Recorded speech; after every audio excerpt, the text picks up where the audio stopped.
గుంటూరు కారంలో కారం లేదు, మహేష్ మాటల్లో ప్రాణం లేదు. సో మహేష్ అనే కంటే త్రివిక్రమ్ మాటల్లో ప్రాణం లేదని చెప్పొచ్చు. అర్థం కానటువంటి సంభాషణలు, అర్థం పర్థం లేనటువంటి సన్నివేశాలు, అసలు అర్థమే లేనటువంటి మేకింగు అన్నీ కలిసి గుంటూరు కారాన్ని దెబ్బతీశాయి.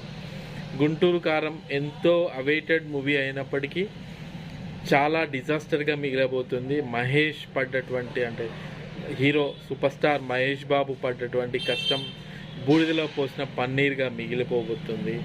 సో ఇక్కడ మనం అబ్జర్వ్ చేస్తే త్రివిక్రము తన మూస ధోరణిని ఇంకా కంటిన్యూ చేస్తున్నాడు. అత్తారింటికి దారేది టైంలో తీసినటువంటి మ్యాజిక్ అలా వైకుంఠపురంలో ఏదో రకంగా నడిచింది, కానీ గుంటూరు కారంతో దెబ్బేసింది. త్రివిక్రమ్ టాలెంట్ని బహిర్గతం చేయబోతుంది. సినిమా స్టార్టింగ్ నుంచి ఎండింగ్